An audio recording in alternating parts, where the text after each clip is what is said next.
The observation gallery remained silent for a long time after the humans left the training floor. The greatest warriors in the galaxy sat in their seats, unable to speak. Some of them had fought in wars that lasted centuries. Some had faced enemies that could destroy planets. None of them had ever seen anything quite like what they had just witnessed. Ambassador Zilveth was the first to find her voice.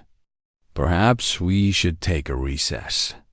I believe we all need time to process what we have observed. No. Warlord Brack's deep voice cut through the gallery. I want to speak. I need to speak. The massive Gorath warrior rose from his seat. He was the largest being in the room, but something about his posture had changed. He did not look smaller, exactly. He looked humbled. I have fought 200 personal combats, he said. I have never lost. Not once. I believe this made me the greatest warrior in my sector. Perhaps in the entire coalition. He paused, gathering his thoughts. Today I watched beings half my size, with a fraction of my natural strength, train themselves to survive conditions that would kill me. They ran until their bodies failed. They fought until they bled. They lifted until their muscles tore. They froze and burned and were attacked from all sides. And when it was over, they said 4 words. He let the silence stretch. Same time tomorrow. General Chitka rose next. His mandibles clicked slowly, thoughtfully. The Kricks have always believed that superior intelligence wins wars. We train our soldiers to think faster, plan better, process more data than any enemy. But our training is careful, measured. We protect our warriors from unnecessary harm because replacing them is expensive. He looked at the empty training floor below. The humans train differently. They assume everything will go wrong. They assume they will be hurt, tired, and overwhelmed. And they prepare for that to be the starting point of their battles. Not the end. The starting point. Commander Kethryl's crystal form had settled into a steady, deep blue, the color of profound thought. I have lived for 4,000 years. I have studied warfare across 300 civilizations. I have seen species that fight with psionic fire, species that feel no pain, species that can regenerate from any wound. He turned to face the other champions. The humans have none of these advantages. They are soft. They are fragile. They live barely a century. And yet I believe I have just witnessed the most dangerous training program in the galaxy. Explain, Ambassador Zilveth requested. Every other species trains to their strengths, Kethryl said. We Valorians develop our psionic abilities. The Gorath build their physical power. The Kricks sharpen their minds. We train to be better at what we are already good at. He gestured toward the training floor. The humans train to their weaknesses. They know they are physically inferior. They know they break easily. They know they die quickly. So they train to function while broken.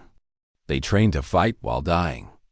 They take their greatest vulnerabilities and turn them into something else entirely. What? A young Calorian officer asked. What do they turn them into? Experience, Kethryl replied. When a human enters battle injured and exhausted, it is not a new sensation for them. They have trained in that state. They know how to function when everything is wrong. Their enemies cannot demoralize them with hardship, because hardship is where they live. Ambassador Zilveth had been reviewing data on her personal device. She looked up with an expression that might have been fear. I have been reading the humans' military history. Their species has been at war with itself for most of their existence. They have fought in every environment on their homeworld. Deserts where water is scarce. Frozen wastelands where exposed skin dies in minutes. Jungles filled with poison and disease. And they survived, Warlord Brack added. They did not just survive. They conquered. Every environment that tried to kill them, they conquered. Their world sounds terrible, a Talori observer said. It is. Ambassador Zilveth confirmed. Earth is a Category 4 death world. High gravity. Extreme temperature variations. Aggressive predators. Toxic plants. Unstable weather patterns. By coalition standards, it should not support intelligent life. But it does, Commander Kethril said. And look at what it produced. Beings who train themselves to suffer. Beings who use pain as a teaching tool. Beings who look at impossible conditions and call them warm-up. The gallery fell silent again as everyone absorbed this information. General Chitka spoke again, his compound eyes reflecting the empty training floor. I have run tactical simulations against every species in the coalition. I know how to defeat Valorian psionic attacks. I know how to counter Gorath's strength. I know how to outmaneuver Vasek's speed. But I do not know how to fight an enemy who has already accepted defeat. They have not accepted defeat, Warlord Brack corrected. No, they have, Chitka insisted. That is what makes them so dangerous. They train as if they have already lost everything. Their bodies have failed. Their equipment is destroyed. Their plans have fallen apart. They train for the moment after everything goes wrong. In their minds, they are already beaten. Then why do they keep fighting? The Calorian officer asked. Because they do not care about being beaten. Commander Kethril answered softly. They only care about continuing. In their philosophy, defeat is not the end. Surrender is the end. And they train themselves to never surrender. Ambassador Zilveth stood. Her 4 eyes were dim with troubled thought. I must contact the Coalition Council. Our assessment of human military capability was incomplete. We classified them as a promising young species with limited combat potential. What will you tell them now? Warlord Brack asked. The truth. She looked at each champion in turn. I will tell them that we have been evaluating humans incorrectly. We measured their technology, which is inferior to ours. We measured their physical abilities, which are unremarkable. We measured their numbers, which are small. She paused. We forgot to measure their will.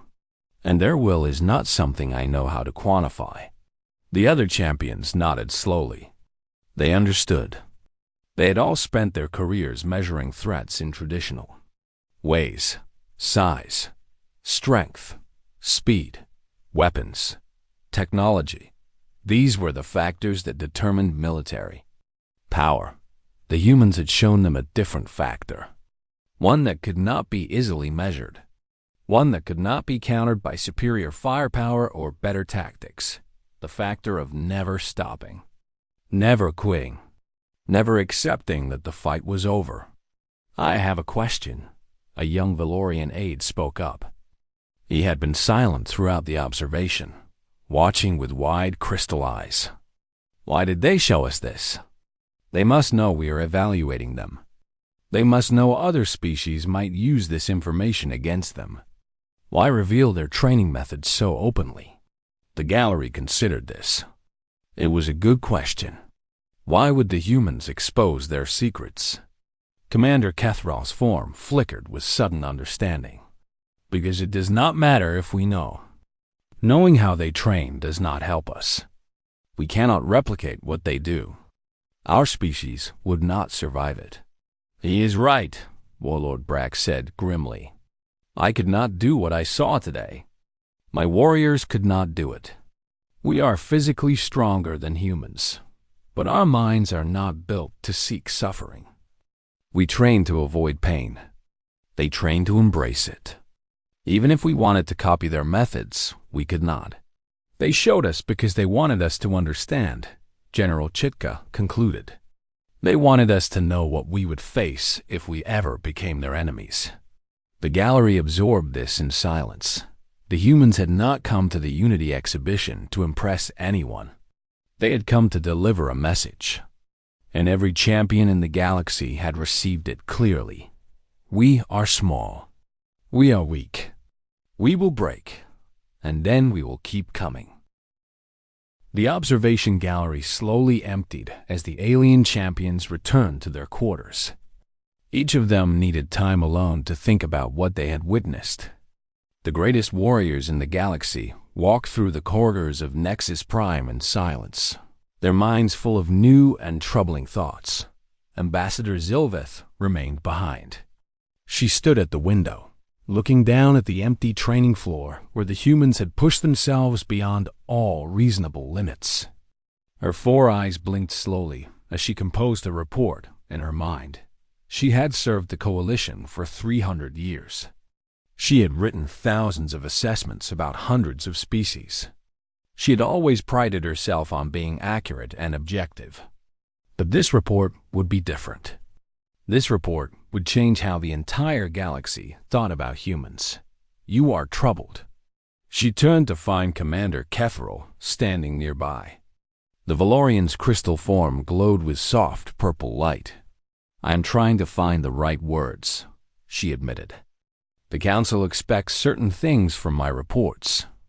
Clear categories, measured assessments, threat levels based on quantifiable factors. And the humans do not fit your categories. No, they do not fit any category I know." Kethril moved to stand beside her at the window.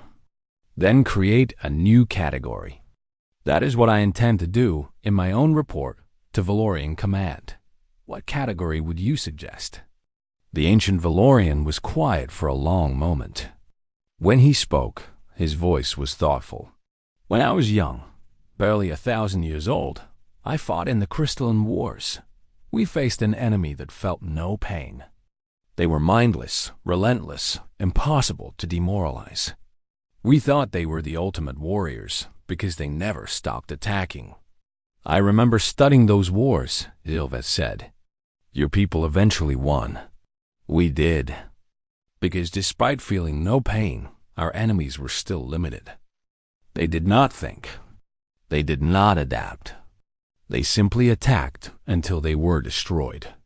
Kethril's form flickered with complex colors. "The humans are different. They feel pain. They feel exhaustion. They feel fear. And they overcome all of it through pure choice." He turned to face the ambassador directly. "A being that feels no pain is dangerous. A being that feels all pain and chooses to continue anyway is terrifying. That is what the humans are. They are beings who have looked at suffering and decided it will not stop them." Zilveth nodded slowly. "They have made will itself into a weapon. More than that, they have made it into a shield, a strategy, and a philosophy. Everything we saw today was designed to build one thing: the capacity to keep going when every rational calculation says they should stop." Down on the training floor, a door opened. Captain Nathan Cole walked out alone. He moved to the center of the empty space and stood there, looking around at the equipment his team had used. The weights, the climate systems, the obstacle course. Zilveth and Kethril watched him in silence. Cole walked slowly through the training facility, checking each piece of equipment, adjusting settings, making notes on a small device. He was already preparing for tomorrow's session, already planning new ways to push his soldiers beyond their limits. "He is not impressive to look at," Kethril observed. "Average height, average build. Nothing remarkable about his physical form.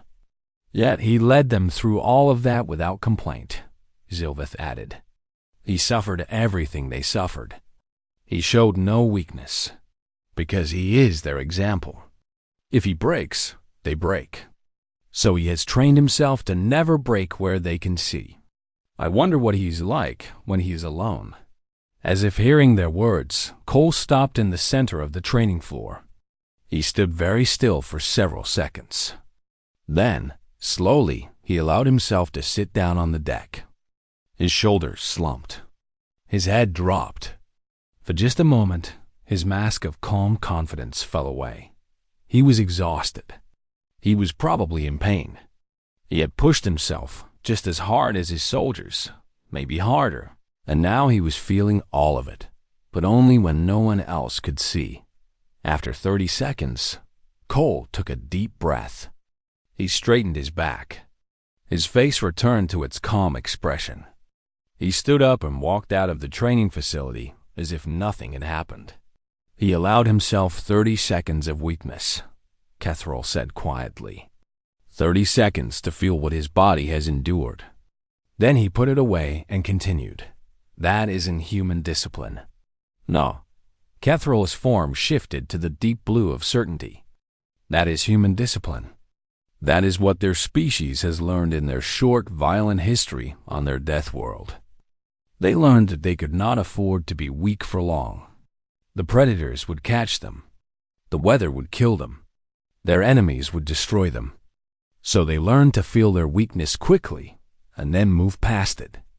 Ambassador Zilveth finally knew what she would write in her report.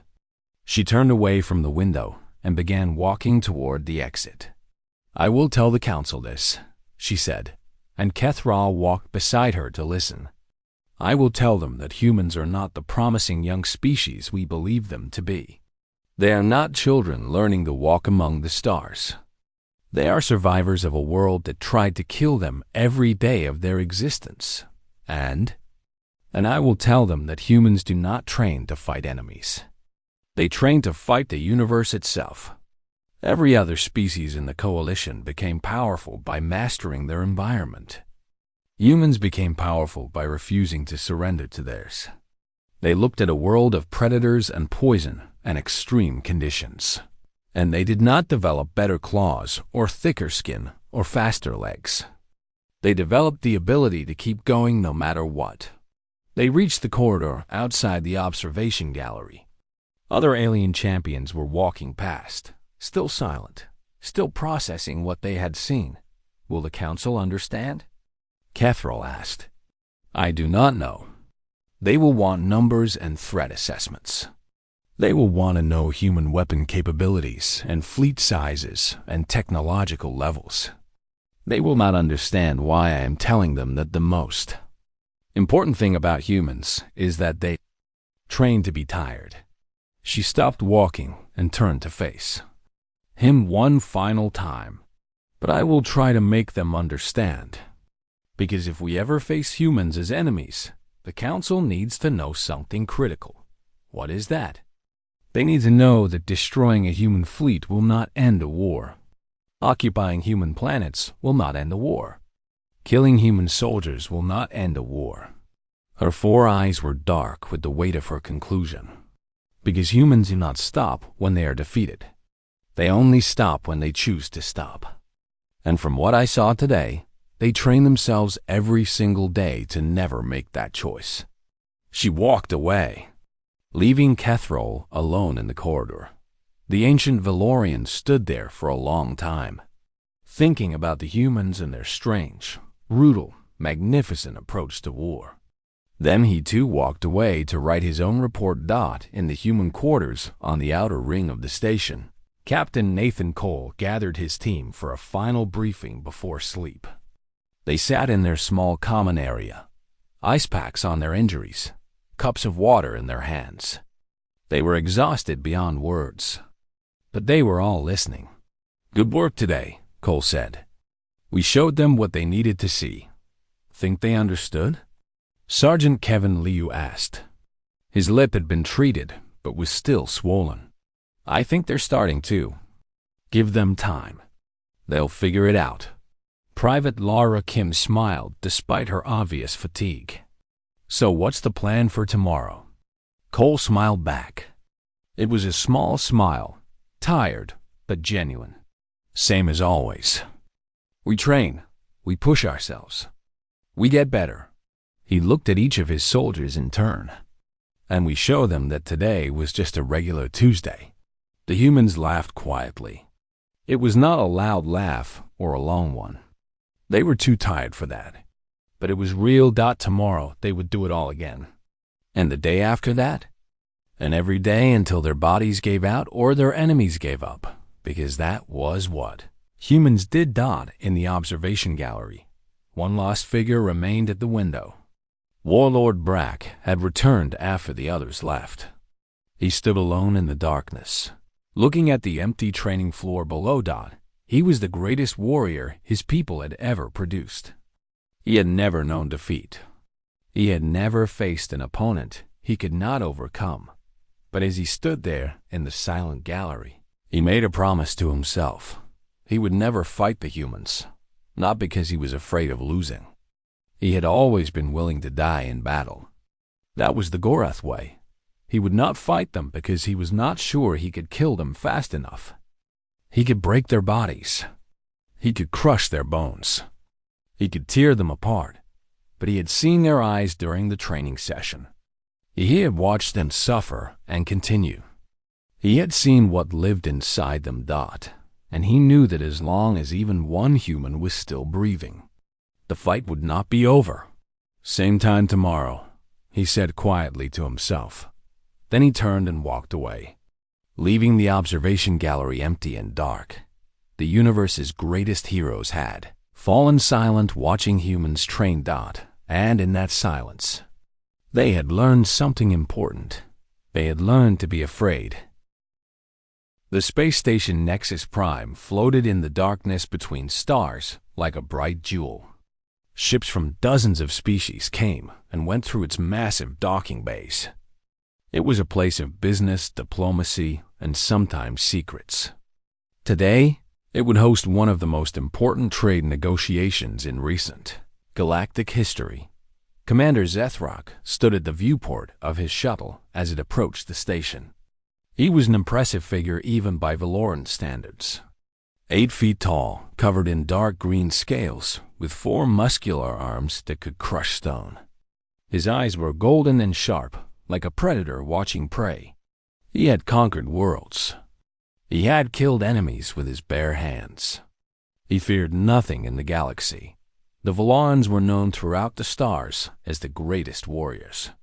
Their empire stretched across 40 systems, built on the bones of those foolish enough to resist them. Other species respected them. Most species feared them. And today, Zethrak had been sent to negotiate with the humans. He thought it was beneath him. Humans were soft creatures, small, weak. They had no claws, no scales, no natural weapons. Their only value was their technology and their willingness to trade. The Valoran High Council wanted access to human medical advances. So here he was, playing diplomat instead of warrior. The shuttle docked with a gentle thump.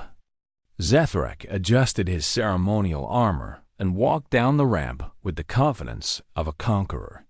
His 2 guards followed close behind, their weapons visible at their hips. The Valorans never went anywhere unarmed. The reception hall was large and elegant, filled with beings from many worlds. Zethrak noticed the Krethian merchants with their multiple eyes, the tall, thin Solvari with their silver skin, and scattered throughout, the humans. They looked so ordinary, so unremarkable. He could not understand how such a species had become so influential in galactic affairs. A human male approached him with a smile. He was short, barely reaching Zethrak's chest, with pale skin and brown hair. He introduced himself as Ambassador Peter Cole and welcomed the Valoran delegation to Nexus Prime. Zethrak responded with polite words that meant nothing. He had no interest in talking to this small creature any longer than necessary. Then he saw her. She stood near the window, holding a glass of some amber liquid, looking out at the stars. She was human, female, with dark hair that fell past her shoulders and eyes the color of Earth's oceans. She wore a simple blue dress that somehow made her stand out among all the elaborate costumes in the room. There was something about the way she held herself, calm and confident, that caught Zethrak's attention.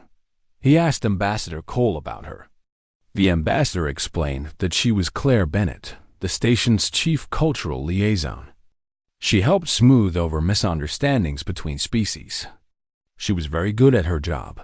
Zethrak decided to introduce himself. He walked over to her with the casual grace of a hunter approaching interesting prey. She turned as he approached, and her expression remained calm. Most beings showed fear when a Valoran commander approached them. She showed nothing but polite interest. "You are Claire Bennett," he said.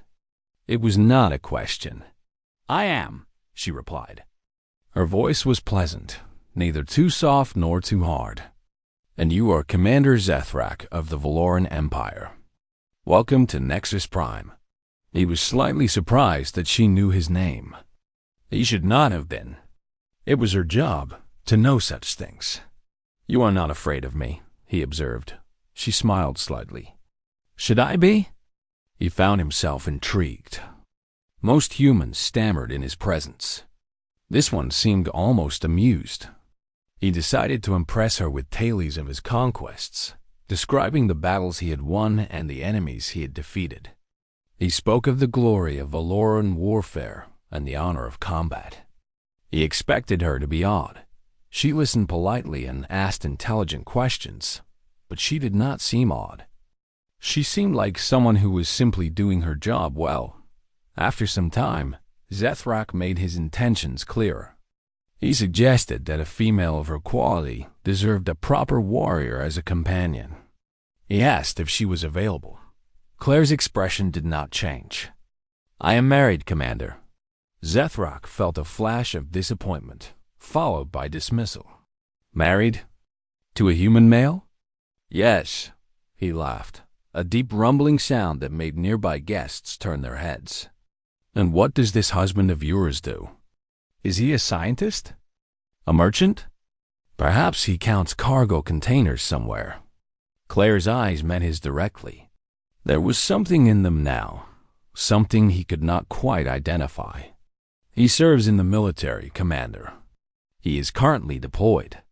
Zethrak laughed again, though not as loudly. A human soldier. The idea was almost cute. What could human soldiers possibly do that would be worthy of the word warrior?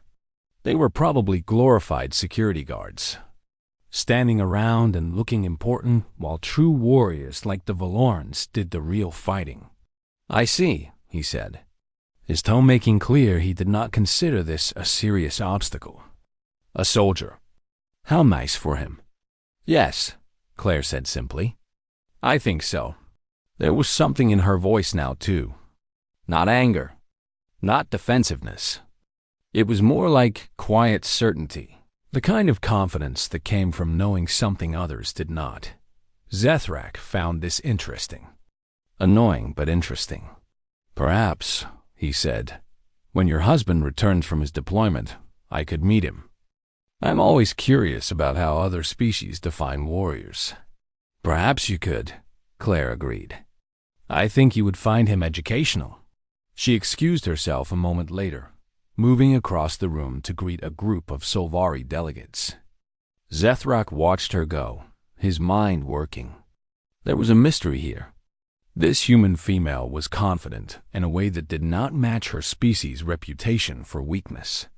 And she spoke of her soldier husband with a pride that seemed out of proportion to what human military forces could possibly achieve. He decided he would investigate this Daniel Bennett. He would learn about this human soldier and prove to Claire that her husband was nothing compared to a true Valoran warrior. Then, perhaps, she would reconsider his interest. It would be an amusing diversion while the tedious negotiations dragged on.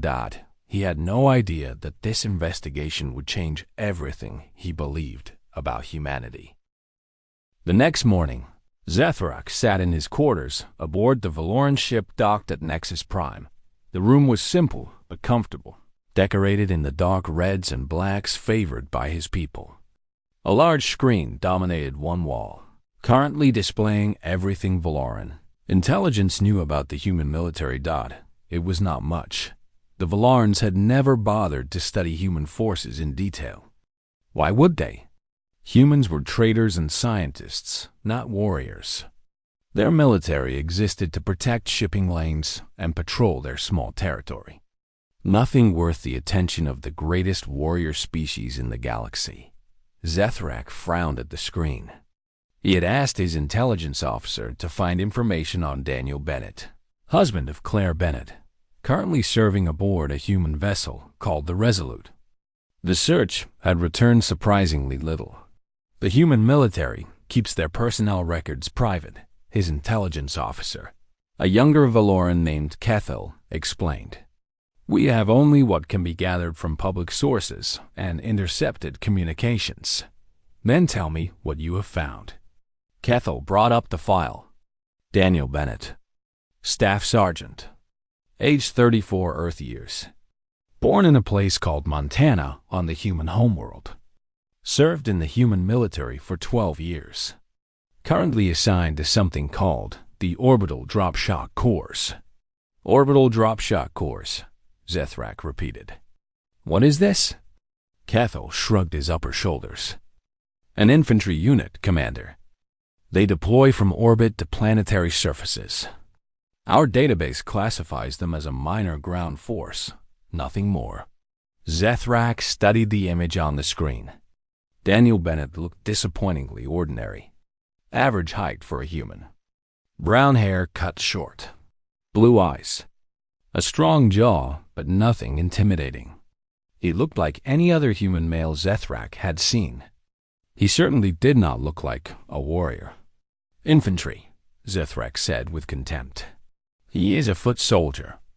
Walking around with a weapon, following orders. This is what Claire Bennett is so proud of. It appears so, Commander. Zethrak waved his hand dismissively. Enough. Return to your duties. That evening, he shared his findings with his fellow officers over dinner. They ate in the Valoran style, tearing into large cuts of meat with their sharp teeth while discussing matters of importance. The topic of Claire Bennett and her soldier husband provided excellent entertainment. A foot soldier, laughed Commander Vethra, a female officer with scarred scales from many battles. She waits for a foot soldier while rejecting a commander of the Third Fleet. Perhaps she has brain damage, suggested Captain Rethos, the youngest of the group. It would explain much about human decision-making. They all laughed. Zethrak joined them, but something nagged at the back of his mind. Claire Bennett did not seem like someone with brain damage. She seemed sharp and intelligent. So why would such a woman speak of an ordinary soldier with such quiet pride? It did not matter, he told himself. She was simply deluded about her husband's importance. When he returned, Zethrak would meet him and demonstrate the difference between a true warrior and a human with a weapon. Meanwhile, across the station, Claire Bennett sat in her quarters reading a message on her personal screen. It was from Daniel, sent through the military secure communication network. His words were brief but warm. Heading to Kethra's system. Mining colony in trouble. Raiders. Should be routine. Will message when done. Love you. Miss you. Home soon. Claire read the message 3 times. She knew what should be routine meant in Daniel's world. It meant danger. It meant violence. It meant he was being modest about what he and his squad were about to face.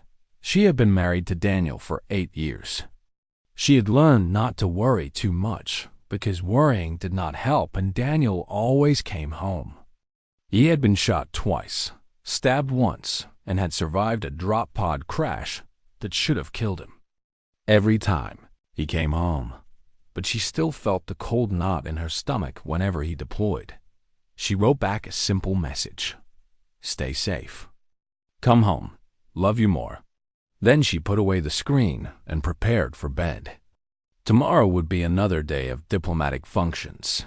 Another day of dealing with alien delegations who thought humans were soft and weak. Another day of smiling politely at Commander Zethrak while he tried to impress her with his warrior stories. She thought about telling him what her husband really did. She thought about describing what the orbital drop shock cores actually was. How they fell from the sky in metal coffins, breaking through atmosphere at speeds that would kill most beings. How they trained for years to fight in any environment against any enemy. How they were selected from thousands of applicants and most did not survive the training. But she did not tell him.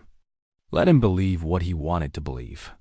2 days later, Zethrak found her at the observation deck again. It was late in the station's night cycle, and she stood alone at the window, watching the distant stars. "You seem troubled," he said. Approaching with what he thought was gentleness, Claire did not turn around. "My husband deployed to a dangerous area. I was just thinking about him." Zethrak moved to stand beside her. He tried to feel sympathetic, but it was difficult.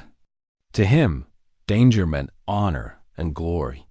He could not understand why she would be worried about a foot soldier facing some minor threat.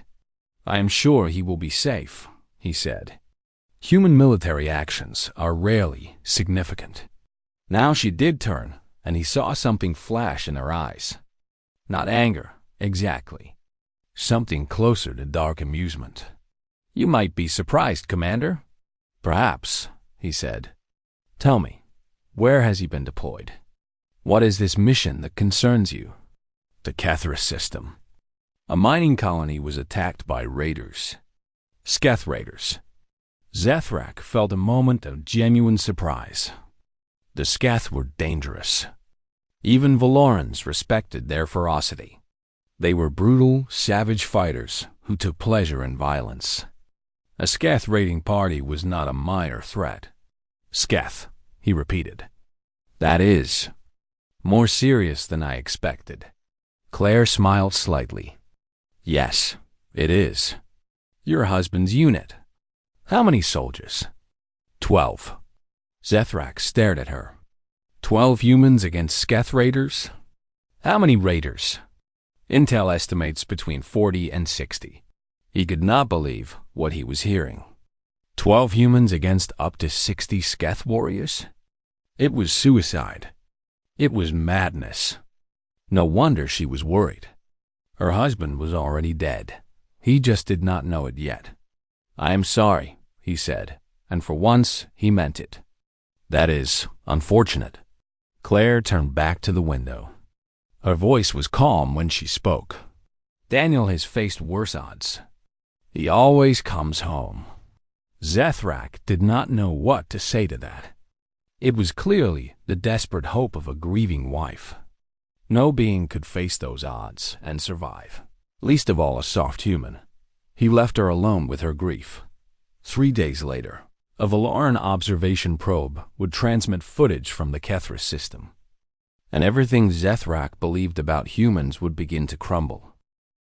The human ship Resolute hung in orbit above Kethris 4, a dusty brown world rich in rare minerals. From the bridge, Captain Lisa Monroe studied the tactical display with cold focus. The mining colony below had been overrun 12 hours ago. 300 civilians were being held hostage by Sketh raiders, who had already killed 40 workers to prove they were serious. The Sketh wanted payment. They wanted the colony's entire mineral stockpile plus safe passage out of the system. They promised to kill 10 hostages every hour until their demands were met. Captain Monroe had no intention of paying them anything. In the drop bay 3 decks below, Staff Sergeant Daniel Bennett checked his equipment for the 5th time. His rifle was clean and loaded. His armor was sealed and functional. His combat knife was sharp enough to cut steel. He had done this 100 times before, but he never got comfortable with it. The moment you got comfortable was the moment you made mistakes. Around him, his squad prepared in silence. 11 other soldiers, each one a veteran of multiple drops.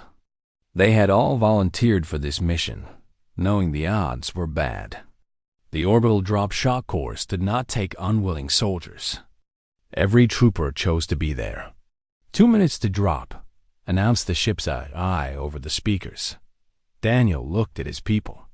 There was Sergeant Kate Murphy, his second in command, a redhead from Boston who had once killed 3 enemies with a broken rifle. Corporal Tony Ruiz, the squad's heavy weapons specialist, who could carry twice the gear of any other soldier. Private First Class Amy Lynn, the youngest of the group, who had saved Daniel's life on her very first mission. Good soldiers. Good friends. Some of them might not survive the next hour. "Listen up," Daniel said, his voice calm and steady. "We know the situation. 40 to 60 Sketh, 300 hostages. The colony's life support building is the main target. We secure that. We control the situation." They all nodded. They knew the plan. They had memorized every detail of the colony layout. 1 minute to drop. Daniel sealed his helmet and stepped into his drop pod. The interior was cramped and dark, barely large enough for one armored soldier. There were no windows, no comforts, just a metal shell that would carry him through fire and atmosphere to the surface below. The pod closed around him with a hiss. 30 seconds. He heard the prayers some soldiers whispered before drops. He heard Tony Ruiz say something in Spanish. He heard Kate Murphy laugh softly, the way she always did before combat. Daniel thought of Claire. He thought of her smile and her voice and the way she looked at him when he came home. He promised himself he would see her again. 10 seconds. The pod shook as the launch system activated. 5, 4, 3, 2, 1. Drop. The world became chaos. Daniel's pod shot from the ship at incredible speed, breaking through the upper atmosphere in seconds. The heat shields glowed orange, then red, then white. The pod shook and rattled as it fell toward the planet below. Through the thick walls, Daniel could hear the roar of air rushing past at thousands of miles per hour. This was why they called it the Vive shock course. The drop alone would kill most beings from terror around him. 11 other pods fell through the sky like burning meteors. Then one of them exploded. Daniel saw the flash through his pod's sensors. A Sketh anti-aircraft weapon had found its target. Private Eddie Santos, a kid from New Mexico who had just turned 22, was gone.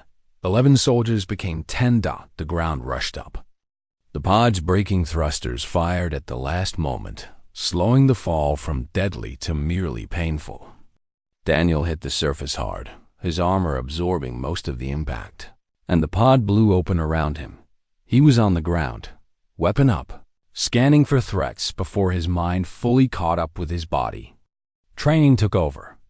12 years of preparation for exactly this moment. "Sound off," he ordered through the radio. 9 voices responded. 10 soldiers, minus Santos. The mission continued. The mining colony was half a mile away, a collection of metal buildings surrounded by dusty red rocks. The Sketh would know they were coming now. The element of surprise was gone. Good. Daniel preferred his enemies to know he was coming. They moved fast across the rocky terrain, using the landscape for cover. The sun was setting, painting the sky in shades of orange and purple. Beautiful, if you had time to appreciate it. The first Sketh patrol found them 300 meters from the colony. 6 raiders with weapons drawn, moving to investigate the drop site. Daniel's squad hit them before they could raise an alarm. 6 shots, 6 bodies. Clean and quiet. Then the real fight began. The Sketh knew they were under attack now. They poured out of the colony buildings like angry insects, screaming their war cries. They were big, these aliens, 7 feet tall with thick scales and claws that could tear through metal. Their teeth were sharp enough to bite through bone. Daniel had fought them before. He knew their weaknesses. They were strong but slow, brave but stupid. They charged in straight lines and fought as individuals, not as a team. Humans fought as a team. The squad moved through the colony like a single organism. Tony Ruiz laid down covering fire with his heavy weapon while Kate Murphy led the flanking team. Amy Lynn proved again why she was the best shot in the unit, dropping Sketh after Sketh with precise aim. Daniel coordinated it all, directing his people where they needed to be. Bodies fell. Mostly Sketh bodies, but not all. Corporal Ruiz took a blast to the chest that punched through his armor. He fell and did not get up. Private Lynn dragged him behind cover, but it was too late. 10 soldiers became 9. They pushed forward. The life support building was ahead. If they could secure it, they could control the air and power to the whole colony. The remaining Sketh would have to negotiate or suffocate. The Sketh war leader was waiting for them at the entrance. He was massive, even for his species. 9 feet tall, with scars covering his body and a blade in each of his 4 hands. He wore the bones of his enemies as decorations. His eyes burned with rage as he saw the humans approaching. "You die here, soft ones," he growled in broken Conan tongue. Daniel's rifle chose that moment to malfunction. A jam caused by dust from the rocky terrain. It happened sometimes. Combat was not clean. He dropped the useless weapon and drew his knife. The Sketh war leader laughed. A human with a knife against a Sketh champion with 4 blades? It was comedy. Daniel did not laugh. He did not smile. He simply moved. 12 years of training. Thousands of hours of combat practice. Techniques designed specifically for fighting larger opponents. All of it came together in 60 seconds of brutal violence. The war leader was fast for his size. His blades came in from 4 angles at once. Daniel was faster. He ducked, weaved, rolled under the attacks. He cut the tendons in the alien's lower arms, disabling 2 of the blades. He drove his knife into the gap in the scales at the creature's knee, bringing it down. And then, with the war leader on its knees, Daniel grabbed its head and twisted with all the strength his human body could produce. The crack of breaking spine echoed across the colony. The remaining Sketh saw their leader fall. They saw the small human standing over his body. And for the first time in their lives, they felt something they had never expected to feel towards such a soft, weak species. Fear. They ran. The mission was successful. The hostages were freed. 300 civilians went home to their families, but 9 soldiers went home instead of 12. As Daniel stood among the bodies, breathing hard, covered in dust and blood, he did not feel like a hero. He felt tired. He felt sad for the friends he had lost. He felt the weight of what he had done pressing down on his shoulders. This was the truth of human warfare. Not glory, not honor, just the grim determination to protect what mattered, whatever the cost. Above the planet, a Valoran observation probe recorded everything. And far away on Nexus Prime, Commander Zethrak was about to receive footage that would shatter everything he believed about the soft, weak humans.